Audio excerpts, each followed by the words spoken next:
You damn Skippy. Love is all around. And if you stop and chill to enjoy the moment, just smell the roses, you can get some. It's beautiful. Good evening, you beautiful cucumbers and creatures. Welcome to TCB Studios. Welcome to Burn It Down. Shout out to our sponsor, A&F Agriculture. Big love to Sandy D. Shout out to Kelly Hester and Kelly's Death Pickles.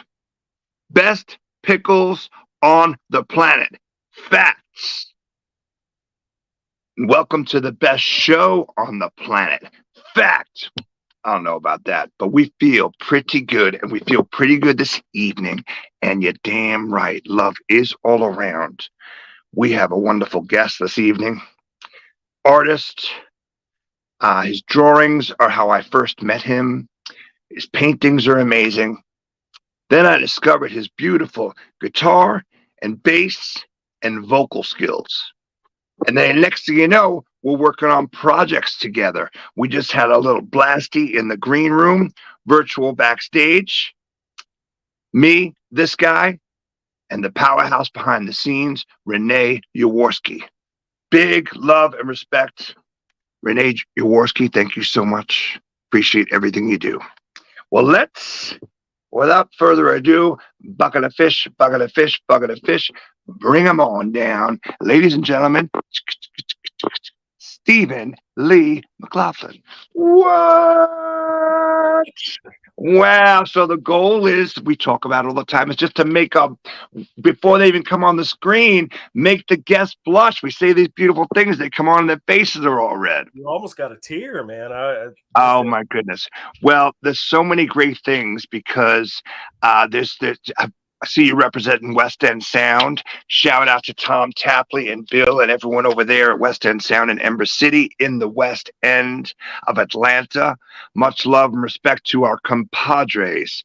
But this thing that we talk about in our community, and we like to think that, like, the music community here is wonderful, but just all over the place, because there's parts of it that are just straight up magical, and people meet and they connect and they do good things for each other. And that's when we get into it. Renee and I talk about it as, it's camaraderie, it's community, it's family, it's brotherhood, it's sisterhood. And I was living in Philadelphia, rocking my Philly shirt. Shout out my hoodie. Shout out to Jason Klauser, who got this for me as a gift. I was working at NBC in Philly, and we had met each other online. And this, people talk about the negatives of like social media and stuff, and they certainly can be. Some people get real ugly, and they get negative, and certainly when it comes to religion and politics, it's rough stuff, But then the beautiful things happen, like me meeting Renee and so many people connecting during the pandemic. And you reached out to me, and we started talking about music. And then the next thing you know, you said, "What's your address?" And you sent me some beautiful artwork that you did for West End Motel.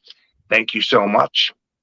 And you fast forward a few years, or not even, maybe a year, and I'm going to be on the West Coast. And you said, you want to sing on this album of mine? Yeah. I'm like, yeah, man, I'll never back down from singing on an album. And next thing you know, you and your crew picked me up by the slot machines in Vegas. Yeah, that was wild too, man. Unbelievable. We got in the studio, we sang, we shot a really cool video. I met your family. We had a barbecue. We went swimming. It was an absolutely just gorgeous, wonderful, positive time, man. Thank you. We packed a lot of stuff into that weekend. I know that. Yeah, much. I mean, what we did in 48 hours is insane. I think we even said, like, man, we should start a business, because we can really get some beautiful things done. We'll call it cram it. So it's just as much as we crammed as much as we could in about 40. I mean, 40. I think I got there Friday night and I flew out Sunday night. Yeah, you did. And we finished a whole song and had a whole party, and I mean, that music video, yeah, we shot a whole video too, and absolutely loved it. came out of a box. We pulled you out of a box, man. Oh. Right, and then these things come full circle. You got to meet like my brother Casey Yarborough from Order of the Owl and Kelly Hester from Kelly's Death Pickles. Next thing you know, because you are this creative, just this everything that you put out is somehow art. And so I was talking about your drawings and your paintings that are phenomenal. And I know you've actually done stuff for people's albums and stuff. But then you're also shooting, Yeah, that one right there, that's the band Scour. I got to do some artwork for those. Yeah, I absolutely love that. And then because everything you do, you try to be creative. You're like, oh yeah, I'm gonna just shoot a commercial for Kelly's Death Pickles. So we should share that on the CCTV page tonight. Because that thing was so amazing, And then you fast forward all this time. You came to Atlanta. And it took a minute before your family got here, but now they're all here, and that's where I was talking about. As like, artist, painter, musician, singer, songwriter, father, husband, and man, talk about seeing this goal and making it like come to full fruition or executing it. Yeah, I mean, that's all I do. You get an idea and you better 100% that. Otherwise, there is no other way around it. It's like, don't start something if you ain't going to finish it. And if you can't finish it right then, give it a little time, let it simmer, and then, come back around to it. So. Right. Yeah. And I talk about this on the show a lot. I love it. And I love saying quotes that my dad has said over the years. Some of them are real funny. And he'd say, don't play with doo-doo and pay your taxes. Never go to a bar in a mini mall. You're going to get beat up. But one of my favorite ones, one of my favorite Frankie Cutlass, my quotes of my dad is don't ever do anything half-assed. It takes twice as long to fix it. That's right. That's the truth right there. Very true.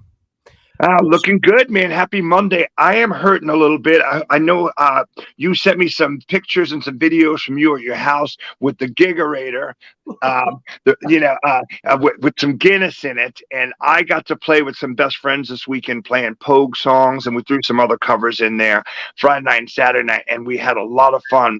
But let's just say the body and the liver on this side needs a break. Yeah, I'm hurting a little bit. My wife was teasing me pretty good today.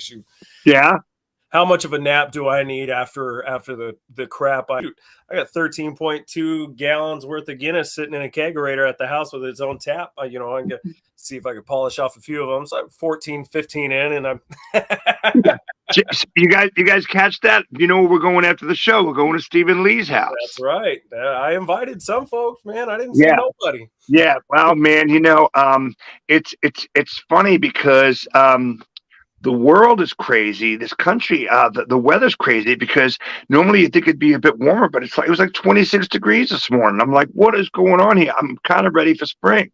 Yeah. No, I'm an Eskimo, man. I love the cold. The heat is and I didn't say where I met you when you picked me up in Vegas. You lived in a beautiful community in St. George, Utah, which really, in so many ways, is just one of the most beautiful places I've ever seen.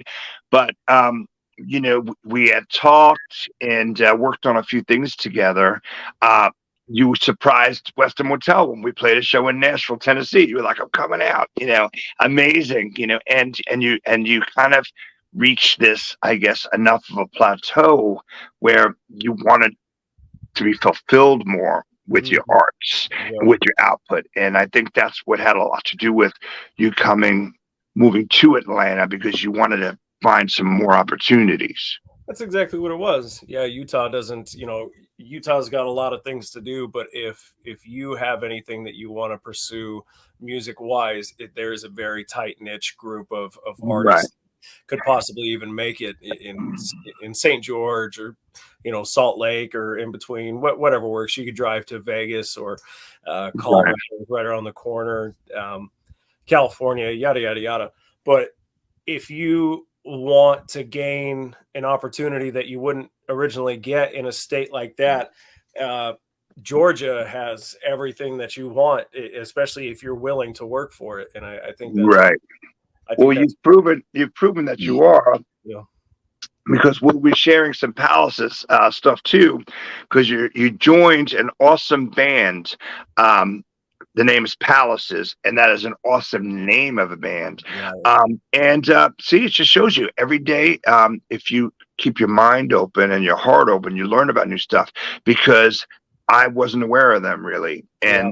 and since then I've got to know them, and they're awesome lads, great humans, and fantastic band. And I've shared some of the stuff that they've put out, but just like we were talking the other day, you were like, "Yeah, I can't wait to actually put out the stuff that you're on, because you're playing with them live and it rules."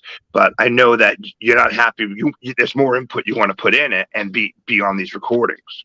Yeah, I'm excited. And don't get me wrong, like getting to play all the stuff they've originally written has been beautiful, because all those Sure. guys know how to write. Like JB, Jonathan Balsamo, the drummer, he was saying, he goes, sometimes he'll look up from the kit and he forgets that he's just playing with some of the most professional dudes in the world. Yeah, shout out to Jonathan, man. He's become one of my quick buddies. That dude rules. The whole band rules. And I know he's not talking about me. Well, you can tell him I was talking behind his back, right in front of his face, saying nothing but beautiful things. That's right. And one of my favorite venues has been Sabbath Brewing, which is a brewery / venue in East Atlanta Village. So it's really cool walking traffic. And that place rules so much, because I've played there and I've gone to see really cool metal shows there. And it's so funny. I've gotten to know the dude, and I'm like, "Man, so how'd you come up with the name Sabbath Brewing?" He's like, "Man, it's pretty simple, man. Me and my mom just listen to a lot of Black Sabbath." Yeah. and like this black cat runs by, like that's in the brewery. He goes, "That's my cat, Geezer," named after Geezer Butler, the bass player of Black Sabbath. So absolutely love it. Love that place. And I'm in town. I will definitely be in town. So I'm super stoked to come see you guys play. Yeah, that'll be my first time playing at Sabbath too. So I've been getting my feet wet in quite a few different locations with it. Yeah. So I saw you guys play at the Masquerade, Yeah. the Star Bar. Yep. And I mean, you got a few shows under your belt with them now. Drunken Unicorn twice so far, I think. So. And the Drunken Unicorn, which that ruled too, yeah. And then where else? Those are probably the places that I've seen you play. Boggs Social. So we were at Boggs Social Club. Shoot, I feel like there was one more, and I'm blanking. Yeah, Boggs is awesome because it's in the original Old West End, and I played there on Friday night, and it was so much fun. There's just such a cool community in Atlanta that I love. I don't ever want to take anything for granted, but I love when every once in a while you're just reminded of how lucky you are and how great it really is. I mean, because it was just everyone arms around each other, glasses in the air, singing along, hugs and kisses, and just positivity. Man, I tell you what, I'm really upset that I missed it. I wanted to be there, and we had my daughter's birthday is on St. Patrick's Day. No worries, man. No worries. Well, it's funny because I have been spreading myself a little too thin lately playing shows, but that's okay, because I plan on taking a little bit of break to work on some new ideas with Burn It Down at CCTV and my partner behind the scenes, Renée Yaworsky. I'm stoked to say that I think she'll be a guest of mine in a few weeks, because from what I hear, little birdie's talking, there's a lot of cool ideas in the works. And we can't say what it is yet, but it's always exciting, because like how when we met, how cool is it that we're always thinking of things, we're always drumming up new ideas, and we're always working on creative, interesting output. Absolutely. Artistic output. Everything is art. I mean, in the grand scheme of everything, it really is. So it's It really is. Last week we spoke to CJ Peters. Thank you for being my guest last week from Salisbury, North Carolina. What a cool cat, man. He's just so positive and just drip, like everything comes out of him he drips art. His house is a piece of art, and right. he's a carpenter, and he's an artist, and so like he finds things in the garbage, and then he makes them into cool shutters for his house or whatever. And it is just if you can do it, and your heart's in the right place, and you have the time, it's so much fun to turn these things into just beautiful pieces of art. It's true. It's very true. I was gonna say I'd probably look around my room at stuff that hasn't even been shown yet, and got a few things. Yeah. So is this like your office / man cave / riff place where you work on like riffs and songs and stuff? Yeah, right in the corner of the bedroom. Yeah. Well, I'm seeing some cool stuff up there. Totally, man. Yeah, man. Well, I love it because you have such a cool style, man.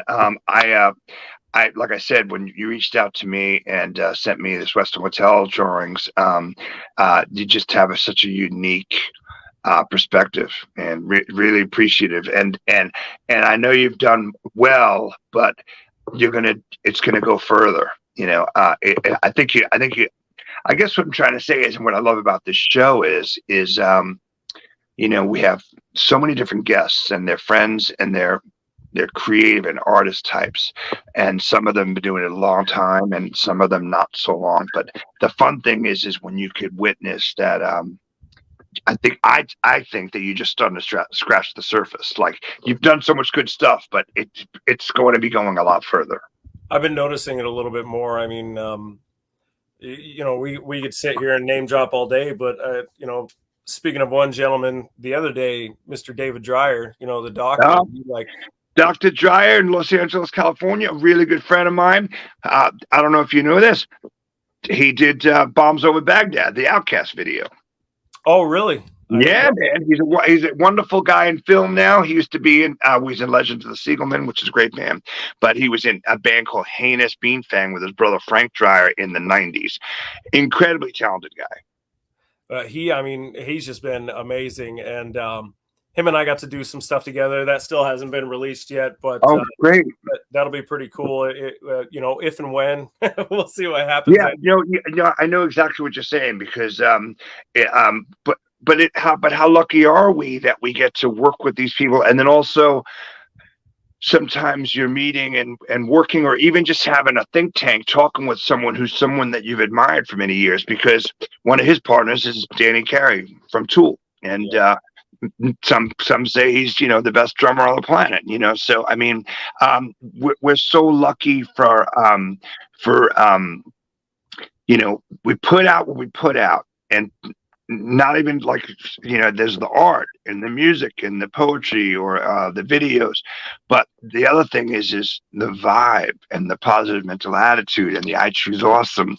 And I talk about it all the time. Renee and I talk about it a lot. It's you get back what you're putting out. Why did this group of freaks all meet each other and hang out? Because at first we were probably all outcasts a little bit. That's one of my favorite Ramon songs is that song, I'm an outsider outside of everything, like I didn't belong. And that's how all of us maybe first had crushes on each other, men and women together. And then you realize, wait a minute, well, there's more to it, and we dig the same things, we have the same passions, and we love saying this, we hate the right things. Like we're not going to stand for, we need to be supporting trans kids and doing all the right things for kids that are getting bullied, and we hate homophobia and racism, and we stick together on that, and we love doing volunteering our time and doing charity work. You know what I mean? Yeah. So we stick together with that, and we do these wonderful events, and we help each other. Yeah, I mean, it's treat others the way you want to be treated. You know, if anybody really wants to go by Bible rules and stuff like that, it's exactly, that's rule number one. It's like, you know, kindness rules over Yeah. everything. So it's like if we, Yeah. You know, it's so funny because I remember you came to New York City and had an art show, and you stayed with me, and that was a great time. And we got really deep that week. And religion does come up. I grew up in a religious household. You grew up in St. George, Utah, which there's a lot of Mormons, and it's okay. It's healthy to talk about these things. Actually, it's great to talk about these things because what's wrong with having dialogue? You know, the last thing you want is someone to want to fight you over these things or argue with you. I mean, we should all be able to leave with this common ground and understanding. And the other thing is this is whether it's, you're absolutely right, religious, not religious, everything in life should be based on the same core of beliefs that comes from every type of Bible there is, and it's to treat people the way you want to be treated.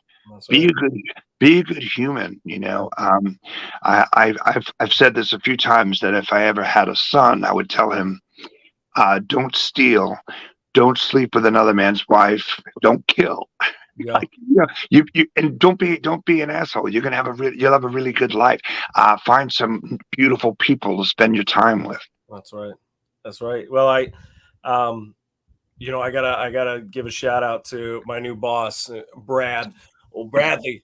It'll be the first time I've ever called him Bradley, but I work at a place called Repli. So if anybody Yeah, wants it's done, you know, come out there and give us a call. But yeah, for sure. we uh, we have some of the best conversations, and I mean, the dialogue is exactly that. It's like you should be able to have open discussion without the fear of being screamed at. So I mean, Yeah, man. Just shout out to him and everyone you work with, and even how you got that job. I mean, it's amazing. You came to town and just walked in, and you go for it. Two beautiful, you know, people needing to meet, man. So it's yeah. wonderful. Yep. And I mean, he needed somebody, and I needed somebody, and it was just like, here we are, man, just to rocking this business up off the ground again, and really pushing it. So I'm excited. So You know, Renee was talking about this thing a few weeks ago. You met Renee backstage, and I know you've seen her presence online because she is a machine. I thought you and I worked hard. She does 10 things, 10 times more things than we do. She constantly blows me away. there's But always she, somebody working harder than you. yeah, So yeah, that's exactly, what yeah, I and that's actually good too because it keeps us going.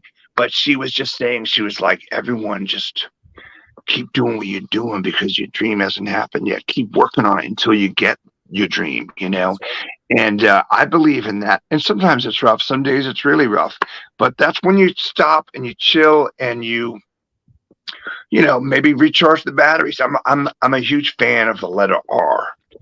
When I moved, it's funny, when I moved back to New York in 2012, people were like, "Why'd you move back to New York?" And I was like, "I needed to do it to save my life." And they're like, "What? You moved to New York to save your life?" Like, and I was like, "Yeah. If I would have stayed in Atlanta, I would have died." You know, like I needed to get out, and I love the letter R. I needed to rebuild. I needed to be reborn, rejuvenate, recharge the batteries, and even reinvent. You know, and I got what I needed, and it certainly saved my life. And then the pandemic happened, and then I come back to Atlanta, and it's been wonderful. And like nights like us doing charities for a friend like Jacob Rupert, and us all being together and looking after each other, and then the community of musicians, I'm reminded and humbled and grateful for how lucky we are. Yeah, yeah, absolutely. Yeah, I mean, you know, going back to getting your start, Morgan Freeman, didn't he like start acting at 43? Like his Yeah, career didn't start till he was like in his 40s. I love hearing stuff like that. Yeah, and Never too late, you know, like and so many people, so many other people who fired for so many jobs, and then you hear about what they did. Yeah, man, perseverance, hard work, and also understanding and knowing that if you're not in the best place for a minute, step back and go to the letter R, recharge your batteries, figure it out, recharge the brain because we know the brain, we can get down. I've seen you this way. You've hit me up this way. I've seen some other things. once in a while you post and it's like, Steven's going, he's spending too much time in his own head right now. And I'm like, yo, you all right, buddy? And it's like, no, stop, collaborate, and listen, That's and, right. and basically recharge and rethink. And the funny thing about all of it is this, the stuff that we worry about, we're the ones worried about it. Like I've been like, man, I saw so-and-so the other day and he really didn't give me the biggest hello. And I'm like, for weeks, I'm like, did I do something? He and I used to be so close. And I bump into him like, hey man, everything cool? He's like, yeah, man, how you doing? So good to see you. No, life is in the way. He had a bunch of stuff he had to do and he was busy. But it's nothing but love and beautiful stuff. Yeah, I tend to overthink a lot of things. I mean, I drove over to West End to drop some stuff off at the Palace's practice space, and I had my wife and kids with me, and Kinchelo and Tap and everybody were out back. Blood circuits were recording. Yes. Mm-hmm. And I'm like, hey, everybody. And Brian was deep in thought with a conversation he had going. Tapley turned and said, what's up and stuff like that. And I'm like, well, we'll get out of your guys' hair. And we head out and you message me and you go, yeah, Kinchelo wanted to apologize. Yeah. I mean, I understand. I think they just had one day. And when you go into a recording studio for a day, you might spend 4 hours just miking the drums. Yeah, it's true. You know what I'm saying? So, because you want it to have this sound, and so they have this goal, and I'm sure finances, their budget is heavily involved in the decision, and it's like, oh, we have 5 more songs we need to do, and if families come over here and drop off, stuff and start talking, we're not going to get 2 songs done. Yeah. But yeah, we tend to do that. And this is for everyone. Thank you everyone for watching as well. We love Burn It Down. We love what we're doing. Appreciate Renee behind the scenes so much. Shout out to her and JP for believing in me in this show, because it took even convincing on my part, and now I'm having fun and I feel actually like I'm getting pretty good at this thing. And it's like this natural conversation, because we don't even want to ever really seem like an interview. It's like old friends catching up over a coffee or a Guinness, and I love that you're using that glass for water. That's fantastic. It's a Guinness drought, a stout glass, and I just tell everyone, it's a Monday evening and I got to get up at 4 a.m. But I say it's free Guinness free, clear Guinness. It's the recharging version of Guinness. But shout out to Guinness, and shout out to everyone else who watches, and TCB, and anyone who tries to have PMA in their life, and I Choose Awesome in their life. And but people watching, because I've talked to some of our viewers who we worked on several projects with, we all have a lot in common. And we all spend sometimes too much time in our own head overthinking things. And really, we just need to concentrate on getting through the day, and with as few, wipe the dust off the shoulders with as few blemishes as possible. Yeah, it's tough to come out unscathed sometimes. Yeah. So I wanted to ask you about this as well, because I know you're so slammed with what you're working on with Palaces. But when you got here, before you were able to join Palaces, you started working on a solo record. And I hope that you will still go back to that and finish that. So I messaged Tapley to set up a date, and I know he is super busy. So when he's got some free time, we'll get together and get him for that last session. What we need to do is we need to break it down. I went in with 5 songs, but we should go in for 1 song at a time and really just hammer down the one. And I had some great guests that were coming on. So you'll be on one of the songs. Yeah, be honored. Same here. I always feel like the songwriting, the process, or the things that happen. I feel like I always think about baseball players, like who are in a rut or having a slump, and all they do is ground out and infield out, or they strike out for like 30 at bats. And then all of a sudden they hit 9 home runs. And that's kind of how I feel about songs right now. And I'm just hitting home runs. Well, I think they're home runs, but I'm writing a lot right now. And but I tell everyone is, when that happens, run with it and just keep on, just keep going, And so if you can do that, that's wonderful. Yeah, I mean, if you can let that emotion into the room, the writing emotion, the one that allow you give up the goat and allow it to take over and start writing, and it'll feel good. You gotta get all Yeah. those thinkers out of the way first, and then you come in and really start pumping out the good Yeah. stuff. I was talking with, I was doing this interview with these gentlemen last night. Shout out to Rob Thompson and my new friend Eamon and Radio K, Kevin Lawson, who I've known for about 10 to 15 years. And he used to work on the road doing guitar teching for Cheap Trick. Really interesting guy, radio and TV personality. And they did an interview with me and we chatted, and but they were asking about that songwriting process. And I was like, I've always been a pretty firm believer in the best songs they kind of write themselves, and Yeah, if you're wrestling with a song, right. like I don't know where I'm going with this. Do I try to find some aunts and uncles at a family reunion and call this a bridge? Yeah, And it's like, well, if you're wrestling with it, maybe you have no business being there. Put that away and go work on something else, and then you'll probably think of something while you're driving with the window open next week, and you'll finish it. I heard somebody, and I don't remember who it was, but they quoted something out, which I agreed with wholeheartedly. I said, that's how I think. But this individual, who I forget was, stated, they said, usually the riffs and the songs that come out the best are the ones that stayed with me during the writing process. He's like, Oh he said, wow. he said something along the lines of, if I wrote something and then I go to bed and I wake up the next day and I forgot it, it probably wasn't worth anything. But if I wake Wow, up the yeah. next day and that riff comes right back to me, he goes, then you're onto something. Right. And that's happened to you. If you get it right down and you're like, but then 4 days later, you're like, no, that's it, man. And all of a sudden you're like, that's it. That is it. Yep. Yeah. So, I mean, working on some of these songs right now, I got 2 more to go for Palaces that I'm going to bring up to the guys. And I'm so excited. Yeah. I always think about like a riff like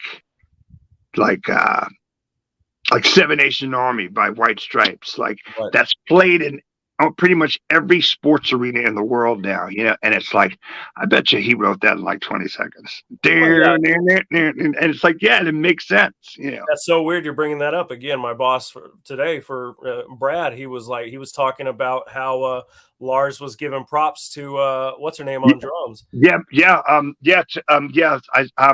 been a lot of love back and forth, and a lot of people defending Meg White, because I guess some guy basically said she's a horrible drummer, and this. There's amazingly talented, intricate, very busy drummers like Bron Daler and Danny Carey, and then there's great drummers like you on any list in the world they'll say Ringo Starr was a human metronome and he just did the beat, and so a lot of people have been coming to her defense. Lars, Dave Tom Morello, Dave Grohl, who's one of the best drummers, and I love that. And then you goes back. I think Jack White was just talking highly about Metallica, because I guess they just purchased their own record plant, like their own plant to make their own vinyl, which is huge. And he's like, yeah, musicians need to bring it back and do these things, because the companies clearly don't have our best interest. Well, yeah, and to say that somebody isn't good is a strange concept, because especially if that person is Meg White, who created a legendary song, if you Right. push that, I mean, in regards to that, she is an amazing drummer, because she did something that a lot of people don't do. And even if they're sitting in thetheir bedroom shredding gears, they might not write anything ever. And it just, yeah, I'm with you on that. And not to mention, man, I always say this, man, hate requires work, man. Love is easy, or the old saying that, my mom would say, like, if you got nothing nice to say, don't say anything at all. But, people, it's so easy for them to like rip apart or diss somebody. And it's like, that's when you say, yeah, when you write, Seven Nation Army 2, come talk to me. That's right. Yeah. It's like, which from what I understand, me, you, and Renee are writing a song after this. I'm super excited. We can't tell anybody about it because there's some secrets in the works, but we have so many ideas, and I know you're an idea man. So let me tell this to you and anyone else there watching.